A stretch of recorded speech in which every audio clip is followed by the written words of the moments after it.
साथियों, जैसा कि हम लोग ऊपर अध्ययन किए डिस्टेंस टाइम ग्राफ को, डिस्टेंस टाइम ग्राफ में हम जितने भी सिचुएशंस थे सभी का मैंने अध्ययन किया। उसके अध्ययन से जो परिणाम आए उसको भी हमने देखा। अब हम वेलोसिटी टाइम ग्राफ के स्टडी की ओर आगे बढ़ेंगे।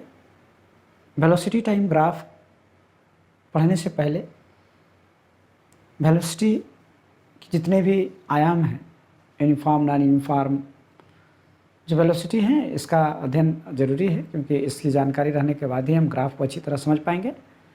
तो साथियों, ये सब की चर्चा हम पहले कर चुके हैं। इसे समझने के लिए आप पिछले वीडियो आप देख लेंगे और फिर आगे बढ़ेंगे हम लोग। तब हम आते हैं वेलोसिटी टाइम ग्राफ की ओर। वेलोसिटी टाइम ग्राफ, जैसा कि आप लोग इससे पहले डिस्टेंस टाइम ग्राफ को पढ़ चुके हैं, तो थोड़ा बहुत तो आइडिया आपको है ही कि ग्राफ क्या होता है। तो साथियों, the variation in velocity with time for a moving object can be represented by velocity time graph. कहता है किसी ऑब्जेक्ट के वेलोसिटी में जो वेरिएशन है उसको तो हम थ्योरेटिकली पढ़ ही चुके हैं, लेकिन अगर उसको ग्राफ में दिखाना हो तो उसे वेलोसिटी टाइम ग्राफ में दिखाया जाता है। तो साथियों, इस चीज़ को समझने के लिए, एक ग्राफ बनाने के लिए कुछ डाटा की आवश्यकता होती है। इस डाटा को हमने एक टेबल के रूप में लिया है। इस टेबल में हमने जो डाटा लिया है उस टेबल का हम अध्ययन करेंगे और देखेंगे कि इस टेबल से क्या प्राप्त होता है हमें।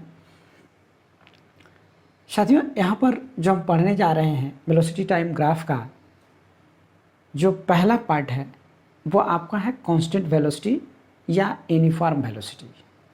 जब वेलोसिटी यूनिफॉर्म हो, जब वेलोसिटी कांस्टेंट हो, तब उसका ग्राफ कैसा होगा, उसके नेचर क्या होंगे, ग्राफ का नेचर क्या होंगे, स्लोप कैसा होगा, इससे क्या इन्फॉर्मेशन बाहर आएंगे, इन सारी चीज़ों को हम देखेंगे। तो साथियों, जब कांस्टेंट वेलोसिटी या यूनिफॉर्म वेलोसिटी, कांस्टेंट को या यूनिफॉर्म को, both are same, constant velocity या यूनिफॉर्म वेलोसिटी, कहता है let the velocity of a moving object at various time interval.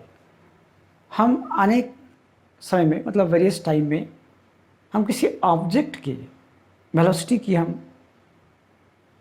Observation करते हैं, वेलोसिटी को हम ऑब्जर्व करते हैं, देखते हैं क्या होता है।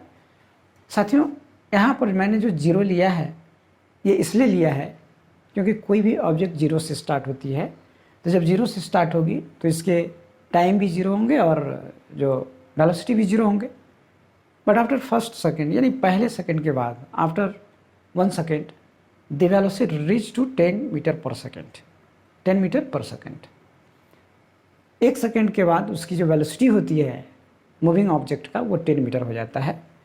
दूसरे सेकेंड भी 10 ही मीटर रहता है और तीसरे सेकेंड भी इसकी वेलोसिटी 10 ही मीटर का है और चौथे में भी 10 ही मीटर और फिफ्थ सेकेंड में भी इसका वेलोसिटी 10 मीटर पर सेकेंड का है।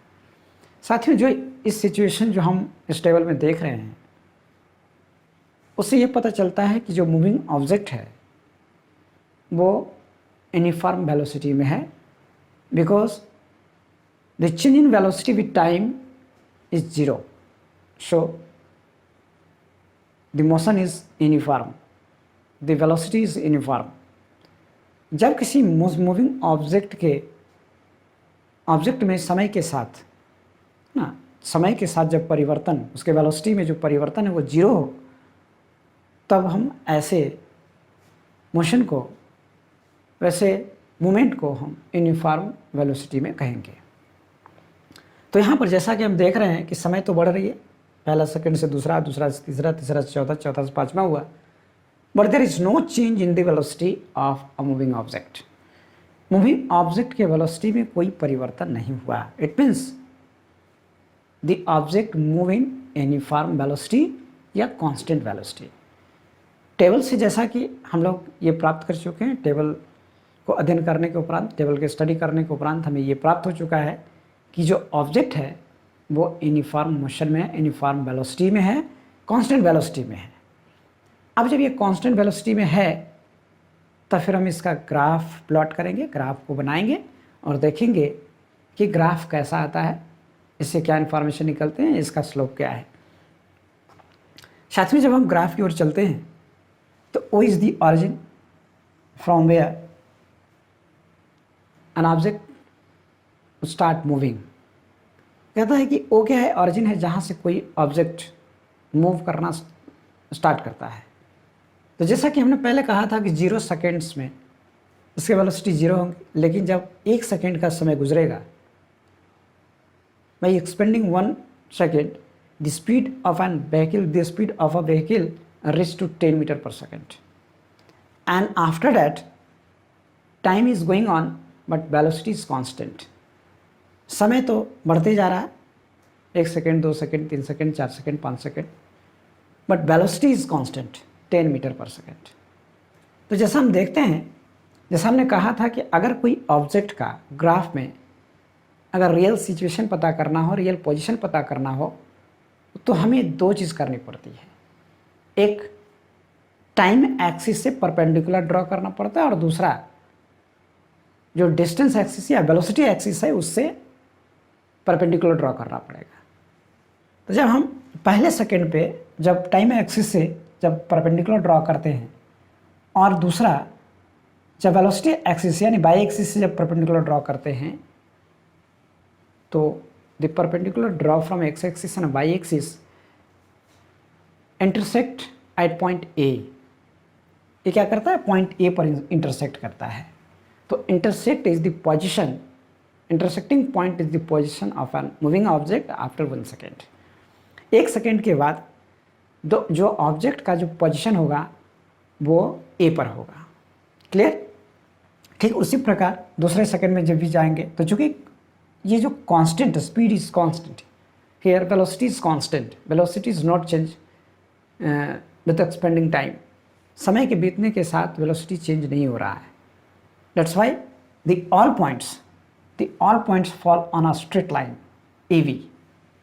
ये सारे पॉइंट्स जो हैं दूसरे सेकेंड, तीसरे सेकेंड, चौथे सेकेंड एंड 5वें सेकेंड, ये सभी के सभी पॉइंट जो है एक स्ट्रेट लाइन पर फॉल कर जाएगा। वो लाइन क्या है, AV है। क्योंकि अगर सेकेंड में भी अगर हम एक परपेंडिकुलर ड्रॉ करेंगे तो एक्स एक्सिस से परपेंडिकुलर, वाई एक्सिस से परपेंडिकुलर क्रॉस करेगा, इसी लाइन पे इंटरसेक्ट करेगा। तीसरे सेकंड में भी उसी प्रकार से इंटरसेक्ट करेगा, चौथे सेकंड में और 5वें सेकंड में। तो all intersecting point fall on a straight line parallel to the x axis. यहाँ पर हम देख रहे हैं कि जब भी हम इंटरसेक्टिंग पॉइंट एक समय पर खोजने का प्रयास कर रहे हैं तो वो पॉइंट हमको एक लाइन पर मिलता है और वो लाइन टाइम एक्सिस के पैरेलल है। वो लाइन क्या है, टाइम एक्सिस के पैरेलल है। तो साथियों,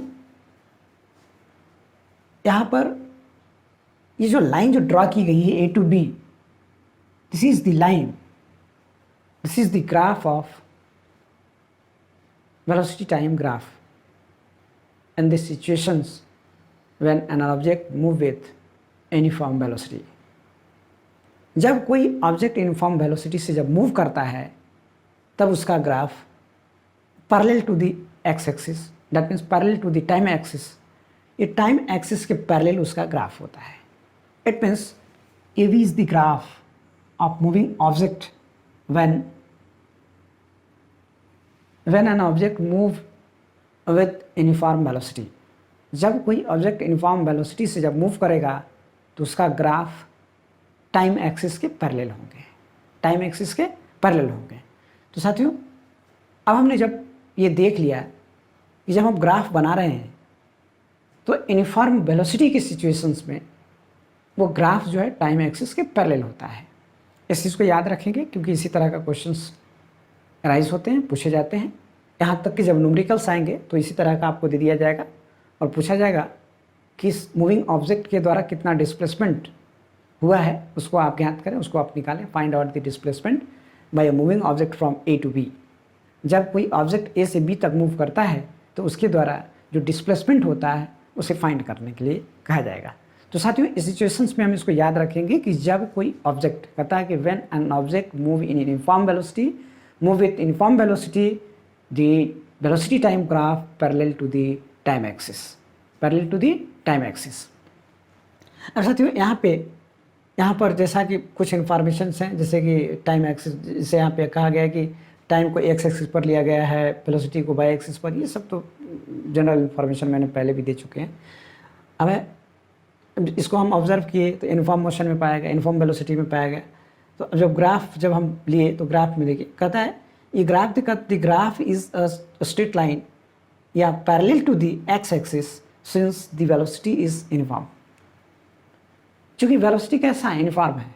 जब वेलोसिटी यूनिफॉर्म है तो एक्सेलरेशन की जब बात होगी, जब उसके स्लोप की बात होगी, जब उसके ढलान या चढ़ान की, जब जो ढलान जिसको हम कहते थे, जिसको चढ़ाव कहते थे, जो स्लोप कहा जाता है, स्लोप मतलब ढलान, या उसके ये कह सकते हैं कि जो चढ़ने का जो होता है वो तो जीरो है, वो तो किसी भी सेकंड में यानी किसी भी टाइम इंटरवल में वो चेंज नहीं हुआ है, वो इक्वल है।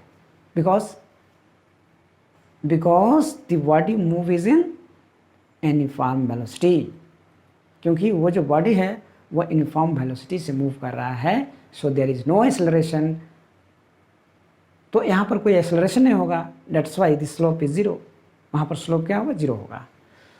तो यहाँ पे जब बात करते हैं the slope of the graph in this case is zero, slope of the graph in this case is zero. इसे भी याद रखना होगा कि जब कोई ऑब्जेक्ट यूनिफॉर्म वेलोसिटी से मूव करे तो उसका स्लोप का उसका स्लोप कैसा होगा, जीरो होगा, उसका स्लोप जीरो होगा, क्योंकि there is no change in velocity with expanding time. समय बीतने के साथ उसके वेलोसिटी में किसी प्रकार का कोई चेंज नहीं होता है। That's why there is no acceleration, it means slope is zero. वहाँ पर क्या होगा, स्लोप जीरो होगा, एक्सेलरेशन इज जीरो। तो इस पॉइंट्स को आप याद रखेंगे कि जब कोई ऑब्जेक्ट जब यूनिफॉर्म वेलोसिटी से जब मूव करेगा तो उसका जो ग्राफ आएगा parallel to the time axis, slope zero होंगे, एक्सेलरेशन जीरो होंगे। अब साथियों इसका कंक्लूजन जो निकला वो क्या निकला, कंक्लूजन कहता है कि a velocity time graph with a line parallel to the time axis represents uniform velocity. कहता है कि यदि किसी ग्राफ का वेलोसिटी टाइम जो ग्राफ है, वेलोसिटी टाइम ग्राफ जो है वो parallel to the time axis, अगर वो parallel to the time axis अगर हो जाए तो हम ये समझ लेंगे वो ये इंफॉर्मेशन डिलीवर कर रहा है कि वो ऑब्जेक्ट जो है वो यूनिफॉर्म वेलोसिटी में है। बस यही है कि जब कोई ग्राफ टाइम एक्सिस के पैरेलल हो, जब कोई ग्राफ टाइम एक्सिस के पैरेलल हो तो यह बताता है कि मूविंग ऑब्जेक्ट जो है वो यूनिफॉर्म वेलोसिटी में है। मतलब when an velocity time graph parallel to the time axis, the situations tell us the moving object is in uniform velocity. Clear. अब साथियों अब इसके कुछ आयाम हैं। ये जो ग्राफ है कुछ और बता सकता है, ये कुछ और इन्फॉर्मेशन दे सकता है, इसके बारे में हमें जानने की आवश्यकता है। हम जानते हैं, चूंकि हम जानते हैं since we know that velocity is equal to displacement by time. जैसा कि हम लोगों को पता है कि वेलोसिटी बराबर क्या होता है, डिस्प्लेसमेंट बाई टाइम होता है। Velocity is equal to displacement by time, that is displacement is equal to velocity into time, and displacement is equal to velocity into time. Here displacement is equal to velocity क्या है, ac velocity है, यानी यहाँ से हम चले ac जो velocity 10 metre पर सेकंड, ये टोटल हम लेंगे यहाँ से यहाँ तक। ac इंटू टाइम क्या है, cd, टाइम क्या है cd, यानी c और d के भी जो टाइम एक्सपेंड हुआ है वो टाइम, और c से a तक का जो स्पीड है वो 10 मीटर पर second. Here displacement is equal to AC into CD, 10 meter per second into 4 second is equal to 40 meter. Here time जो है कभी कंफ्यूज नहीं होंगे कि यहाँ पर 5 सेकेंड्स है जी, नहीं, हमने जो लिया है, समय को जो लिया है वो जीरो से थोड़ी लिया है, वो तो मैंने C से लिया है। क्या से लिया, C से। तो यहाँ पर अगर करेंगे TD माइनस TC यानी 5 माइनस 1 4 सेकेंड्स। यार 4 सेकेंड टाइम जो कितना है 4 सेकेंड का है, तो 40 मीटर का ये डिस्प्लेसमेंट होता है। अब यहाँ से एक बात और खुल के सामने आती है, वो ये आती है कि यदि हम ये जो area covered by the area enclose by velocity time graph and time axis, the area enclosed by velocity time graph and time axis gives the displacement travel by a moving object with uniform velocity। कहता है कि ये जो आपका velocity time graph जो है, ये velocity time graph जो है, इस velocity time graph, velocity time graph और यानी वेलोसिटी टाइम ग्राफ और ये टाइम एक्सिस के बीच जो एरिया इनक्लोज होता है, जो एरिया पड़ता है, वो एरिया हमें डिस्प्लेसमेंट बताता है, उस मूविंग ऑब्जेक्ट के द्वारा तय की गई डिस्प्लेसमेंट को बताता है। तो साथियों हमको याद रखना है, अगर मान लिया कोई ऐसा ग्राफ दे दिया जाए और वहाँ पर डायरेक्ट कहा जाए कि डिस्प्लेसमेंट फाइंड करिए, तो आप सोचने मत लगिएगा कि डिस्प्लेसमेंट कैसे फाइंड होगा। This is the area is equal to area of the area enclose within velocity time graph and time axis. Time axis और वेलोसिटी टाइम ग्राफ के बीच के जो एरिया होगा, this is the amount of displacement travel by an object move with uniform velocity. जो कोई object uniform velocity से move कर रहा है, अगर उसकी डिस्प्लेसमेंट निकालना है तो वह एरिया होता है जो उसके ग्राफ और टाइम एक्सिस के बीच इनक्लोज होता है। अब यहाँ पे डिस्प्लेसमेंट जो हमने निकाला 40 मीटर, तो दस वी फाइंड दैट, ऐसा हमको पता चला कि the area enclose by velocity time graph and time axis, velocity time graph and time axis gives the displacement travel by the object by the body. इस चीज़ को हम क्लियर कर चुके हैं कि ये जो है, अगर हम इसका एरिया निकालते हैं तो क्या है, यहाँ से यहाँ तक 10 मीटर और ये टाइम क्या 4, तो एरिया मतलब क्या निकलता है, अगर इसको लंबाई ले लें, इसको चौड़ाई ले लें, तो लंबाई इंटू चौड़ाई, that means 10 into 4 40। This amount is equal to the displacement travel by moving object. Clear? तो यहाँ पर दो चीज़ें आती हैं, दो चीज़ें ध्यान देने की ज़रूरत है। अगर यहाँ पर एक्सेलरेशन पूछ दिया जाए तो एक्सेलरेशन क्या होगा, मैंने इसकी चर्चा कर चुका हूँ कि एक्सेलरेशन स्लोप जो होगा एक्सेलरेशन को बताएगा, बट यहाँ slope is zero, slope zero है इसलिए एक्सेलरेशन जीरो है। दूसरा, अगर डिस्प्लेसमेंट की बात आती है तो area enclose by graph and time axis. Clear? अब हम आगे पढ़ेंगे इसके दूसरे जो प्रकार है। अभी तक हमने कांस्टेंट वेलोसिटी और यूनिफॉर्म वेलोसिटी पढ़ा है, अब नॉन यूनिफॉर्म वेलोसिटी में चलेंगे। इसमें भी दो सिचुएशंस होंगे, उसका हम अध्ययन करेंगे। हेलो फ्रेंड्स, इससे पहले हमने जो स्टडी की ऊपर था यूनिफॉर्म वेलोसिटी टाइम ग्राफ, तो यूनिफॉर्म वेलोसिटी टाइम ग्राफ से जो भी रिलेटेड जानकारियाँ थी, जो भी फैक्ट्स एंड फिगर थे, सभी के बारे में हमने जाना। अब हम non uniform velocity, it means change in velocity, non uniform velocity it means change in velocity. जब वेलोसिटी नॉन यूनिफॉर्म होगा तो चेंज आएंगे, वेलोसिटी में चेंजेज होगा। तो अब हम नॉन यूनिफॉर्म वेलोसिटी के बारे में जानेंगे, समझेंगे, इसका ग्राफ कैसा होगा, इसके ग्राफ के नेचर कैसा होगा, ये सब के बारे में हम जानेंगे। तो साथियों आगे बढ़ते हैं। आगे बढ़ते हुए जैसा कि आप लोग थ्योरी के क्लास में पढ़ चुके हैं कि नॉन यूनिफॉर्म वेलोसिटी को भी हम दो भागों में बांट सकते हैं, दो भागों में बांट सकते हैं। एक भाग जो होगा equal change in equal interval of time, एक वो चेंज इन वेलोसिटी जो इक्वल होगा इक्वल इंटरवल ऑफ टाइम में। जैसे कोई व्हीकल्स जो है चल रही है 0 से 5, 5 से 10, 10 से 15, 15 से 20, 20 से 25, 25 से 30, this is the equal interval of time, equal change in equal interval of time. जब equal change in equal interval of time होता है तो इसे अलग से हम पढ़ेंगे। और जो दूसरा है वो है unequal interval, unequal change in equal interval of time. जैसे मान लिया कि पहले सेकंड में वो 10 मीटर पर सेकंड, दूसरे सेकंड में 7 मीटर, तीसरे सेकंड में 5 मीटर, चौथे सेकंड में 11 मीटर, पाँचवें सेकंड में 12 मीटर।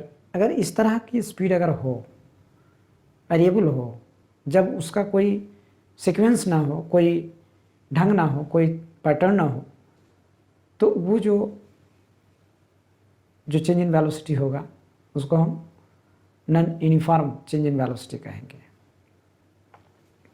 तो साथियों अब हम चलते हैं equal change in velocity in equal interval of time, that means uniform accelerated motion, uniformly accelerated motion. अब यूनिफॉर्मली एक्सेलरेटेड मोशन की जब हम बात करते हैं तो जैसा कि हमने जो थ्योरी के क्लास में पढ़ा है कि यूनिफॉर्मली एक्सेलरेटेड मोशन होता क्या है। जब कोई ऑब्जेक्ट इक्वल डिस्टेंस यानी equal change in velocity in equal interval of time, तो वो होता है यूनिफॉर्मली एक्सेलरेटेड मोशन। तो हम इसे समझने के लिए, चूँकि ग्राफ के लिए कुछ डाटा की आवश्यकता होती है, इसलिए हमने यहाँ पर कुछ डाटा लिए हैं। तो increasing uniformly accelerated motion, increasing uniformly accelerated जो केस है उसकी हम स्टडी करेंगे। इंक्रीजिंग यूनिफॉर्मली एक्सेलरेटेड मोशन,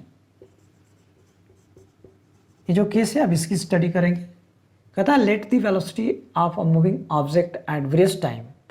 कहता है कि वेरियस टाइम में ये जो वेलोसिटी हमने किसी ऑब्जेक्ट का लिया है वो है 0 सेकेंड में 0 मीटर पर सेकेंड, 1 सेकेंड में 10 metre per second, second second में 20 metre per second, third second में 30 metre per second, fourth second में 40 मीटर पर सेकेंड और 5 सेकेंड में 50 metre per second. Here we observe that the velocity changing is equal in equal interval of time. That is, it may be say increasing uniformly accelerated motion, increasing uniformly accelerated motion। तो जैसा कि हम इस table से जो हमने पढ़ा, जो हमने पाया वो ये कि ये जो मोशन है ये यूनिफॉर्मली एक्सेलरेटेड मोशन है, यूनिफॉर्मली एक्सेलरेटेड मोशन है। अब हम इसे ग्राफ के रूप में देखेंगे, ग्राफ इसका कैसा होता है। जब हम ग्राफ की ओर चलते हैं तो जैसा कि हमने इससे पहले हमने जो पढ़ा वो is the origin of an object from where an object start move या स्टार्ट मूविंग। तो वो क्या है, वो पॉइंट है जहाँ से कोई ऑब्जेक्ट चलना प्रारंभ करता है। Here at the position of origin the time and velocity both are 0। जो ऑरिजिन के पोजिशन पर किसी ऑब्जेक्ट की जो वेलोसिटी और टाइम होती है वो 0 होती है। साथियों जब when a body travel 1 second it covers 10 metre per second, 10 metre यानी 10 मीटर पर सेकेंड की स्पीड से चल रही है एक सेकेंड तक। दूसरे सेकेंड जो है ये 20 मीटर पर सेकेंड की स्पीड से चल रही है, तीसरे सेकेंड 30 मीटर पर सेकेंड से, और चौथे सेकेंड 40 मीटर पर सेकेंड, और पाँचवें सेकेंड में 50 मीटर पर सेकेंड की स्पीड से चल रही है। साथियों यहाँ पर जो चेंज इन वेलोसिटी है वो इक्वल है। Change in velocity is equal in equal interval of time. पहला सेकंड में भी 10 मीटर, दूसरे सेकंड में भी 10 मीटर, तीसरे सेकंड में भी 10 मीटर, चौथे सेकंड में भी 10 मीटर और पाँचवें सेकंड में भी 10 मीटर। That mean overall travelling time, the overall traveling duration, the acceleration is same, the change in velocity per unit time is same। जब हम पोजीशन की बात करते हैं at first second the position of object, जैसा कि हमने पहले भी कहा है कि किसी ऑब्जेक्ट का अगर पोजीशन पता करना हो ग्राफ में तो हम उस पॉइंट से, यानी अगर 1 सेकेंड में पता करना है तो 1 सेकेंड जो हमने एक्स एक्सिस पर ले रखा है टाइम को, और ये डिस्टेंस को, ये वेलोसिटी को वाई एक्सिस पर ले रखा है, तो इस दोनों एक्सिस से परपेंडिकुलर लाइन ड्रॉ किए जाते हैं। The perpendicular line draw from X axis and Y axis, the perpendicular line from X and Y axis intersect each other at a point, this is the position of an object at that time। उस समय वो intersecting point जो होता है उस object का, उस moving object का पोजीशन होता है। इस मूविंग ऑब्जेक्ट का जो पोजीशन है पहले सेकंड पे वो ए का है, दूसरे सेकंड में बी पर आएगा, तीसरे सेकंड में सी, चौथे में डी और पाँचवें में ई। जब हम इन सभी पॉइंट्स को जब एक लाइन से मिलाते हैं तो this is a straight line, it means constant slope. ये जो स्लोप है कांस्टेंट है और ये लाइन स्ट्रेट लाइन होता है। It means we can say if any object is in uniformly accelerated motion, the slope is a straight line or a constant slope. Okay अगर कोई भी ऑब्जेक्ट अगर यूनिफॉर्मली एक्सेलरेटेड मोशन में है तो उसके जो स्लोप होंगे वो स्ट्रेट लाइन होंगे या फिर उसको हम कांस्टेंट स्लोप कर सकते हैं, ये कांस्टेंट स्लोप होंगे। जैसा कि सिचुएशन 1 का ये हो चुका है, ये सारी चीज़ें ये लिखा हुआ है in the graph when body is in uniformly accelerated motion the slope of the graph is a straight line या constant slope. This slope of graph give us acceleration. ये जो स्लोप जो है ये एक्सेलरेशन देता है। और जब एक्सेलरेशन की बात आएगी तो यहाँ पर एक चीज़ ये हो गया था कि एक्सेलरेशन इज इक्वल टू क्या होगा, this by this. It means acceleration is equal to change in velocity by time, change in velocity by time interval. तो चेंज इन वेलोसिटी जब हम बात करेंगे तो यानी अगर इसकी बात करते हैं तो यहाँ पर हम ये दे सकते हैं कि V E minus V O by T E minus T O. जब वी माइनस वी ओ की बात करेंगे तो वी कितना है, 50 है, 50 metre per second minus 0 metre per second by T 0 है 5 यानी 5 seconds minus 0 seconds. It means जब इसको हम ये करते हैं, जब सॉल्यूशन जब करेंगे तो कट करके 10 मीटर पर सेकेंड स्क्वायर ये एक्सेलरेशन आएंगे। तो हमें इस बात को याद रखना होगा कि जब एक्सेलरेशन की बात करेंगे तो दिस परपेंडिकुलर लाइन ये जो है ई, दैट मीन्स यहाँ पर जब एक्सेलरेशन की बात करेंगे, जब यहाँ पर इस फिगर से जब एक्सेलरेशन निकालेंगे तो एक्सेलरेशन इज इक्वल टू हो जाएगा, अगर हम इसको ओ ई इसको डी एफ करते हैं तो ये हो जाएगा E F by O F, E F by O F. ये आपको स्लोप देगा, स्लोप यानी स्लोप जो है एक्सेलरेशन देगा, है ना, ये स्लोप भी कहलाएगा, ये स्लोप ही एक्सेलरेशन होगा। तो यहाँ पर जैसा कि हमने कहा कि ई एफ क्या है, चेंज इन वेलोसिटी हो जाएगा, क्या हो जाएगा, change in velocity, CHNG, change in velocity by time. तो यहाँ पर जैसा कि ए जो है स्लोप जो है एक्सेलरेशन देगा, acceleration is equal to E F by O F change in velocity by time. ये हो जाता है कैलकुलेशन इसका आता है। ये ग्राफ वो बताता है, ये ग्राफ कुछ और बताता है, इस चीज़ को हम आगे चल करके और अच्छी तरह से बताएंगे। अगर इसमें डिस्टेंस निकालना हो कि डिस्टेंस कितना होगा तो हम जिस टाइम इंटरवल के बीच हम लेंगे उसका हम एरिया निकालेंगे, वो डिस्टेंस बता देगा। इसको हम बाद में चर्चा करेंगे। अब जो दूसरा केस है ये तो इंक्रीजिंग था, इंक्रीजिंग वेलोसिटी, ये increasing velocity uniformly increasing velocity था। अब अगर यूनिफॉर्मली डिक्रीजिंग वेलोसिटी हो, अगर यूनिफॉर्मली डिक्रीजिंग वेलोसिटी हो, इट मीन्स रिटार्डेशन हो, तब हमारा ग्राफ कैसा होगा। सबसे पहले हम एक टेबल लिए हैं, चूँकि डाटा की आवश्यकता है इसलिए डाटा लेना पड़ता है। तो जैसे ही मतलब अब यहाँ पर 0 सेकेंड की बात आती है कि 0 सेकेंड पर किसी की स्पीड 50 मीटर कैसे हो सकती है। साथियों, इस सिचुएशन को समझने के लिए फिर हम वहीं जाएंगे। आपके पास बाइक होंगे, बाइक को जब आप एक्सेलरेट करते हैं, जब उसको एक्सेलरेटर देते हैं तो उसकी स्पीड बढ़ती है। मान लिया जाए कि उसकी स्पीड 5 सेकेंड में 50 मीटर हो गई, 50 मीटर पर सेकेंड। और जब वहाँ ब्रेक लगाइएगा तो वो दूसरी घटनाएं हैं। पहले आप एक्सेलरेट कर रहे थे, अब उसको ब्रेक लगा रहे हैं। इट मीन्स जब आप ब्रेक लगाना चालू किए हैं तब वहाँ समय क्या था, जब आप ब्रेक लगाना अप्लाई किया, this is time be imagine 0। आप कोई पूछते कितने सेकंड में आपकी गाड़ी रुक गई तो क्या आप पूरा समय बताएंगे, acceleration plus D acceleration total? नहीं, जब आपने ब्रेक मारा है वहाँ से आप बताएंगे, यानी वहाँ से आप 0 काउंट करेंगे। और यहाँ से यानी 0 जब हम लेते हैं eight pick speed 50 metre per second, तो पहले सेकंड में क्या हो जाएगा, 40 हो जाएगा, दूसरे सेकंड में 30 हो जाएगा, तीसरे सेकंड में 20 हो जाएगा, फोर्थ सेकंड में 10 और फिफ्थ सेकंड में 0 हो जाएगा। एट मीन्स 5 सेकंड में आपकी गाड़ी रुक जाएगी, 5 सेकंड में आपकी गाड़ी रुक जाएगी। साथ ही इस सिचुएशंस को हम रिटार्डेशन कहते हैं। इस सिचुएशन को हम रिटार्डेशन कहते हैं। और रिटार्डेशन जो है, जब इसकी ग्राफ की चर्चा करेंगे हम, तो इसका ग्राफ ये भी स्ट्रेट लाइन होता है और कांस्टेंट स्लोप होता है, but it start from Y axis और एंड टू एक्स एक्सिस। ये जो था ऑरिजिन से स्टार्ट होता है और बीचों बीच, यानी ऑरिजिन से स्टार्ट होता हुआ इन दोनों के बीच आगे बढ़ता है। ये स्ट्रेट स्लोप है ये।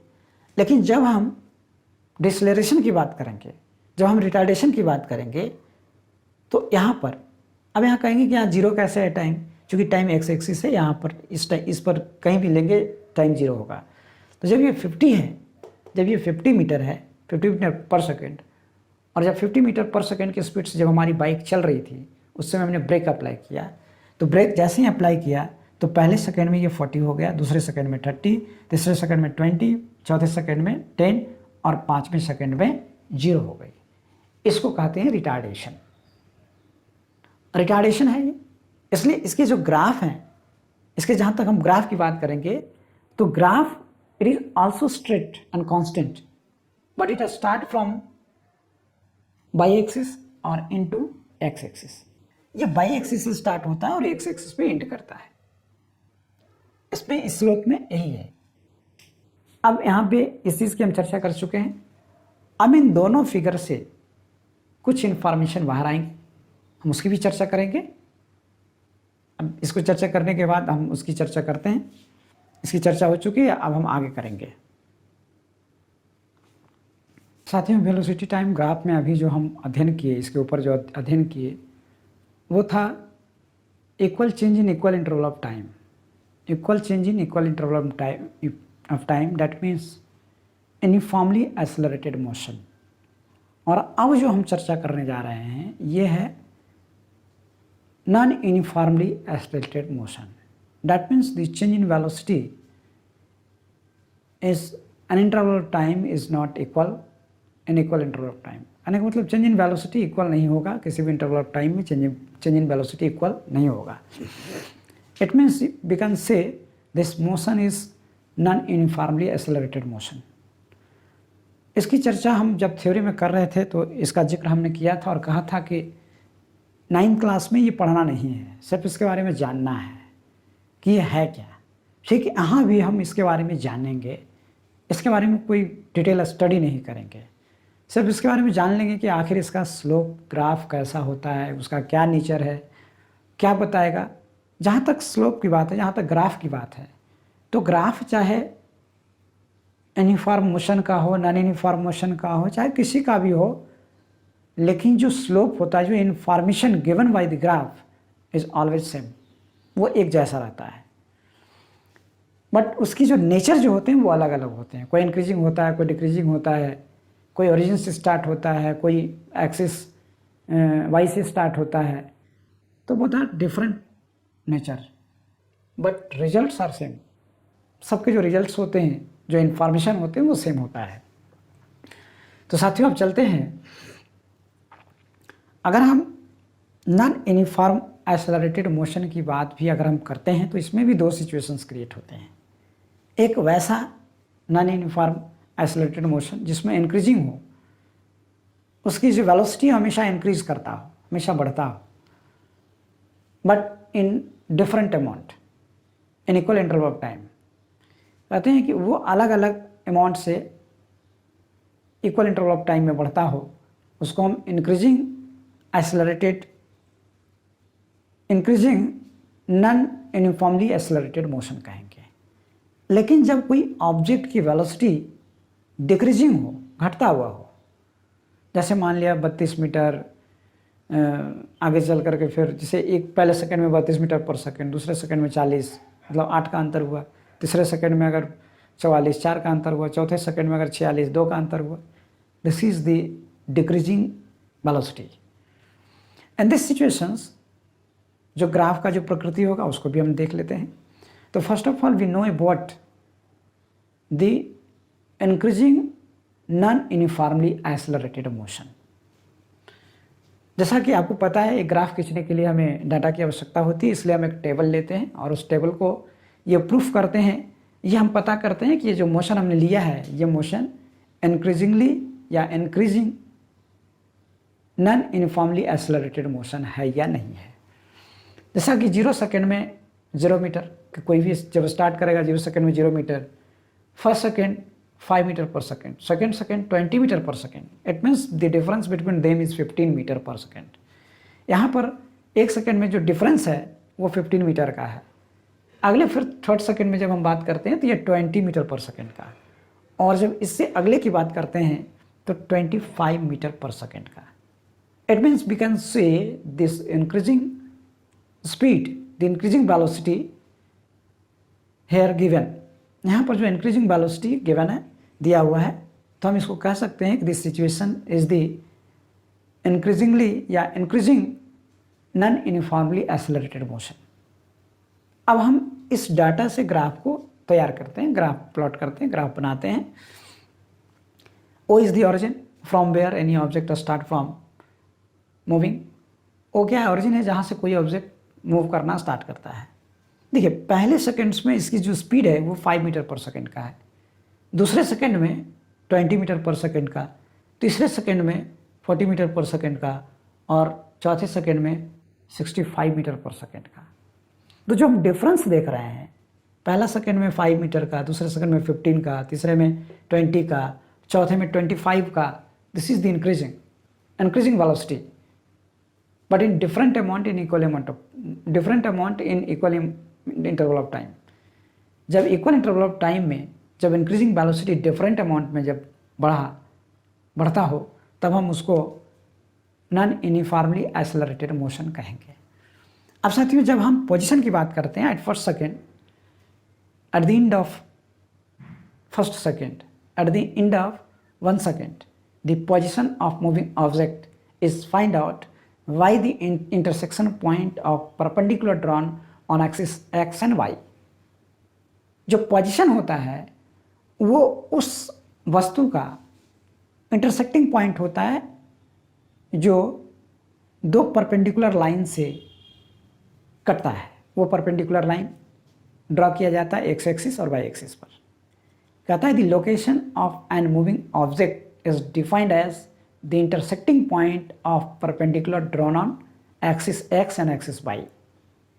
एक्सिस एक्स और एक्सिस वाई का जो इंटरसेक्टिंग पॉइंट होता है वही उस ऑब्जेक्ट के सिचुएशन और पोजीशन को बताता है।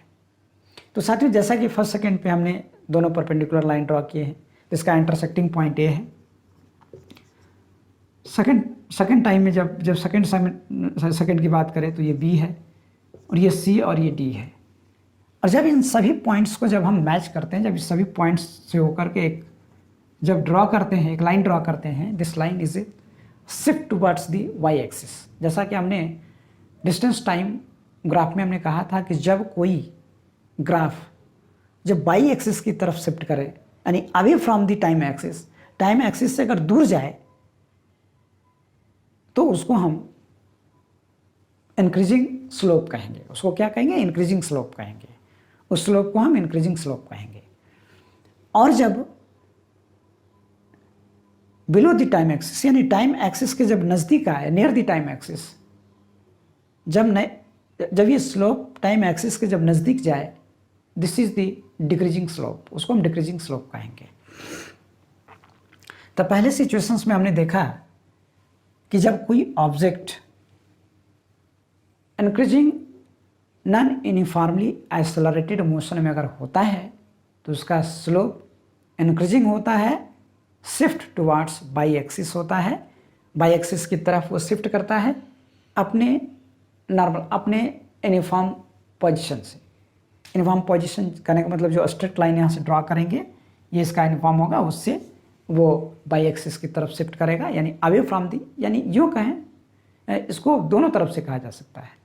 या तो ये कहें कि ये जो लाइन है shift towards the y axis, या away from the x axis. Away का मतलब एक्स एक्सिस से दूर, और टुवर्ड्स वाई एक्सिस का मतलब वाई एक्सिस की ओर।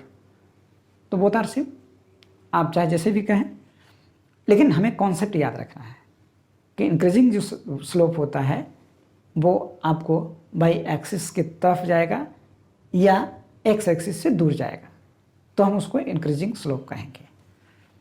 अब आ जाते हैं situation 2, decreasing non uniformly accelerated motion का। अब है जब डिक्रीज करेगा, पहले सेकंड में हमने 0 सेकंड में 0 लिया, जब कोई स्टार्ट करेगा तो 0 से ही स्टार्ट करेगा, जब 0 से स्टार्ट करेगा तो उसकी वेलोसिटी भी 0 होगी। बट पहला सेकंड में जो स्टार्ट किया तो पहला सेकंड में उसकी जो वेलोसिटी हुई वो 28 मीटर पर सेकंड का हुआ, दूसरे सेकंड में 38। It means the difference between 0 to 1 second is 28 meter per second, but difference between 1 to 2 seconds it is only 10 meter. The difference is decreasing.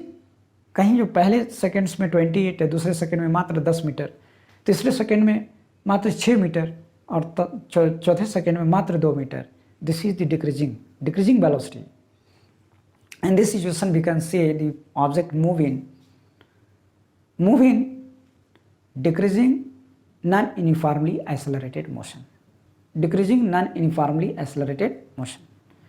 तो जब यहाँ पर हम बात करते हैं इसकी, तो जैसा कि हमने यहाँ पे जो डाटा से ये ले चुका है, डाटा से ये समझ चुके हैं कि ये जो स्पीड है, ये जो डाटा जो दिया गया है ये ऑब्जेक्ट के उस सिचुएशन को बताता है जब उसकी स्पीड घटते जाती है। जब उसकी स्पीड घट रही है मतलब कि डिफरेंसेस, चेंज इन वेलोसिटीज, जो चेंज इन वेलोसिटी है वो डिक्रीज कर रही है, बट वेलोसिटी तो बढ़ ही रही है। 28 metre, 38 metre, 44 metre, 46 metre, it is increasing velocity, but the amount of change in velocity is decreasing, but the amount of change in velocity per unit time यानी rate of change of velocity is decreasing. And first second 28 metre, second 10 metre, third second 6 metre and fourth second only 2 metre. This is decreasing. जब इस situations का जब हम graph plot करते हैं तो ये ग्राफ आपका ये सिचुएशन को दिखाता है। This is the decreasing slope, this is the decreasing slope. इसे याद रखेंगे, ये इंक्रीजिंग या डिक्रीजिंग। डिक्रीजिंग स्लोप को डिफाइन करने का सबसे आसान तरीका क्या है? हमने बताया कि सबसे पहले आप इसका क्या करेंगे, एक स्ट्रेट लाइन ऐसा इमेजिन करेंगे कि अगर ये ओरिजिन से चलता तो यूनिफॉर्म मोशन में, यूनिफॉर्म वेलोसिटी में कैसे चलता। जब यूनिफॉर्म वेलोसिटी की जब बात करेंगे तो ये इस तरह से आगे बढ़ते हुए, इस तरह से आगे बढ़ते हुए इस तरह से जाता। जब इस लाइन से जब नीचे की तरफ शिफ्ट करेगा, towards the x axis shift करेगा, तो हम इसे कहेंगे कि ये डिक्रीजिंग एक्सेलरेशन है, ये डिक्रीजिंग स्लोप है। और जब इसी से जब ऊपर जाएगा तो इसको कहेंगे इंक्रीजिंग स्लोप है। It means the reference point is the uniform motion. जो यूनिफॉर्म वेलोसिटी का जो ड्रॉ होगा, जो लाइन, जो स्लोप होगा, उसी को रेफरेंस पॉइंट मानेंगे। अगर उससे ऊपर जाएगा तो इंक्रीजिंग होगा, अगर उससे नीचे जाएगा तो डिक्रीजिंग होगा। अब साथियों, यहाँ पर जो इन्फॉर्मेशन, ये दोनों ग्राफ में जो इन्फॉर्मेशन जो आया वो इन्फॉर्मेशन ये था। पहला में कहता है कि in the graph the slope is increasing. The slope क्या है? द इंक्रीजिंग और shift towards the Y axis gives the increasing non uniformly accelerated motion. तो ये हो गया पहला का। इसमें क्या है, जब इंक्रीज कर रहा है, जब वेलोसिटी जब इंक्रीजिंग है तो स्लोप भी क्या है, इंक्रीजिंग है। और इंक्रीजिंग स्लोप को हम कैसे पहचानेंगे? जब slope towards the shift towards the Y axis, जब वाई एक्सिस की तरफ जब शिफ्ट करे या away from the time axis. जो टाइम एक्सिस है यानी एक्स एक्सिस टाइम एक्सिस है, उससे अगर अवे जाए, दूर जाए, तब हम उसको इंक्रीजिंग कहेंगे। और टुवर्ड्स द अगर वाई एक्सिस जाए तब भी हम उसको इंक्रीजिंग कहेंगे। लेकिन near towards the time axis और away from the z axis, Y axis, अगर वाई एक्सिस से दूर और एक्स एक्सिस के करीब अगर वो जाता है तब हम उसको decreasing non uniformly accelerated motion का स्लोप कहेंगे। यानी this slope is decreasing. That means it convey the information from the graph. In the graph the slope is decreasing और shift towards the time axis. X tell us decreasing non uniformly accelerated motion. ये दो तरह का जो information है, ये और ये, दिस इन्फॉर्मेशन इज इम्पॉर्टेंट, है ना, due to which we have to study about the graphical representation of accelerated or uniformly accelerated और नॉन यूनिफॉर्मली एक्सेलरेटेड मोशन। कहने का हमारा मतलब ये हुआ कि हमारा जो पढ़ने का जो उद्देश्य था ग्राफिकल रिप्रेजेंटेशन का, वो सिर्फ नेचर ऑफ स्लोप का, जो नेचर ऑफ स्लोप है उसको हमको जानने की आवश्यकता है इसमें। और हमने इसको जाना कि जब कोई इंक्रीजिंग वेलोसिटी होगा तब उसका स्लोप इंक्रीजिंग होगा, और जब डिक्रीजिंग वेलोसिटी होगा तो उसका स्लोप डिक्रीजिंग होगा। इंक्रीजिंग और डिक्रीजिंग को हम डिफाइन कैसे करेंगे?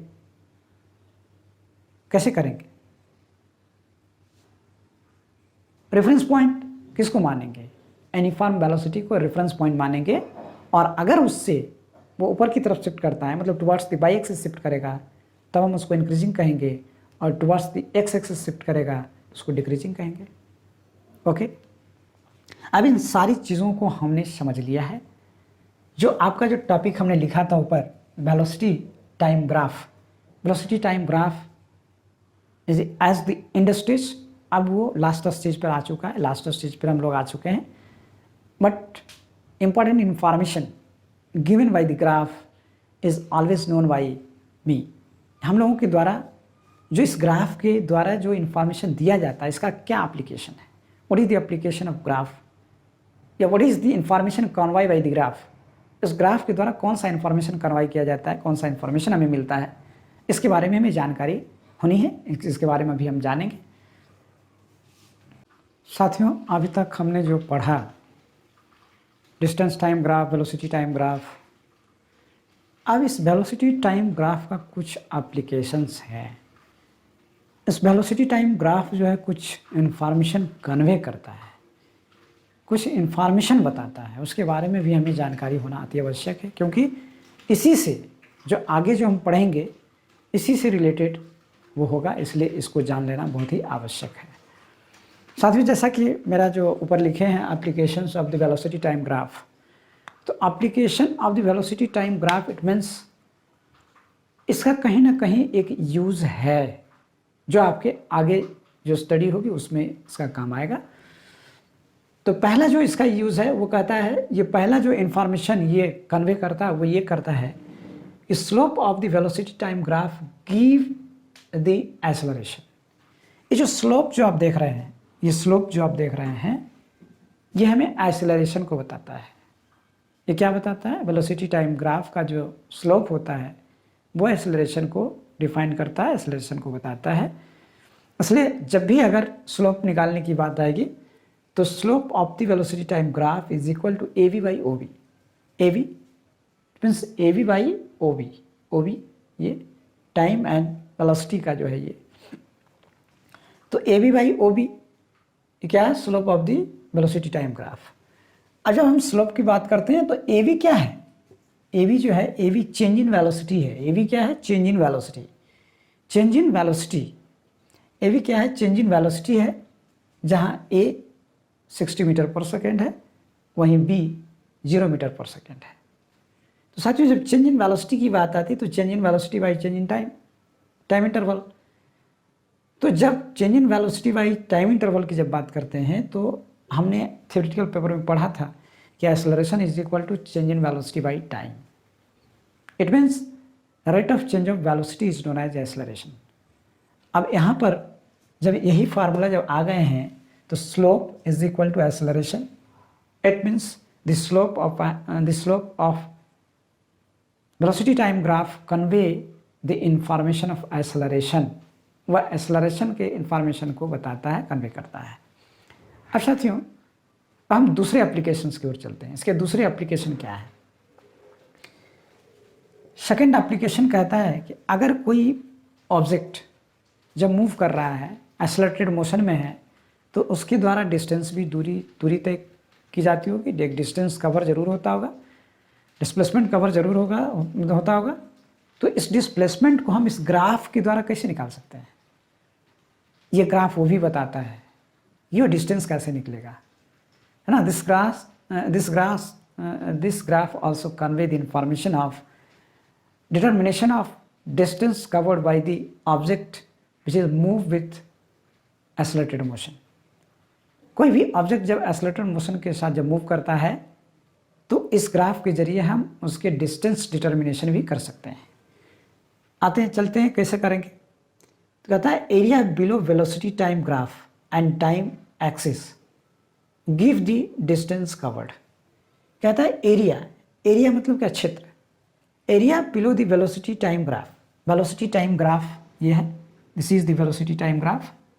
तो area below the velocity time graph यानी ये जो टाइम ग्राफ है इसके नीचे, और वेलोसिटी टाइम ग्राफ के नीचे और टाइम एक्सिस के ऊपर, यानी वेलोसिटी टाइम ग्राफ और टाइम एक्सिस के बीच का जो एरिया है, this is the information of distance covered by the moving object with accelerated motion. जो ऑब्जेक्ट एक्सेलरेटेड मोशन के साथ मूव कर रहा है उसके द्वारा तय की गई दूरी ये एरिया बताता है। It means this is area, ये जो एरिया है, ये एरिया आपको जो ये जो एरिया है, ये एरिया डिस्टेंस कवर्ड के बराबर होता है। ये जो एरिया है डिस्टेंस कवर्ड के बराबर होता है। अब है इस एरिया को निकालना भी बहुत आसान है क्योंकि आपका स्टैंडर्ड 9 है और आप जानते हैं कि ये जो एरिया है एक जो है रेक्टेंगल ट्रायंगल है, एक जो है ये त्रिभुज है, ABCD एक त्रिभुज है, अभी समकोण त्रिभुज है। तो इस समकोण त्रिभुज का क्षेत्रफल हम कैसे निकालेंगे? या तो हम सिंपली निकाल लेते हैं आधार बटे ऊंचाई, जैसा कि half into base into height, जैसा कि सिंपल फार्मूला जो होता है त्रिभुज का वो। तो जब यहाँ बात करते हैं डिस्टेंस कवर्ड, तो area of the velocity time graph and time axis, area of the velocity time graph and time axis, velocity time graph और टाइम एक्सिस के बीच का जो एरिया होता है वो होता है तो area of triangle AOB, half into 6 into 60, half into 6, it means time base 6 है, 1 to 6 seconds, and here height is equal to 60 meter per second. Here after calculation we find 180 meter distance covered by the object which start from origin and move with uniform velocity, it covers 180 meter per second. अब जो तीसरा information है, this is the very important information, और इसी information को लेकर के हम आपकी स्टडी को आगे बढ़ाएंगे। वो इंफॉर्मेशन है यूजिंग द एबव 2 रिजल्ट्स, ये दोनों रिजल्ट्स को यूज़ करके हमें इक्वेशंस ऑफ मोशन, मोशन के जो इक्वेशन है, there are 3 equations of motion, equation के 3 मोशन के 3 इक्वेशन है। वो इक्वेशन है v is equal to u plus AT पहला, दूसरा है v square is equal to u square plus 2AS, और चौथा है ये दूसरा हो गया, और जो आपका तीसरा है वो है S is equal to UT plus half AT square. ये 3 बेसिक फार्मूला हैं आपके किसके, इक्वेशन ऑफ मोशन का। ये तीनों फार्मूला हम इन 2 एप्लीकेशंस को यूज़ करके आगे हम इसको डिफाइन करेंगे, निकालेंगे with the help of graph. अब अगले क्लास में हम लोग इन 3 फार्मूला का डेरिवेशन जानेंगे, कैसे ये डेराइव किया जाएगा, कैसे इसका डेरिवेशन होगा, इसके बारे में हम जानेंगे।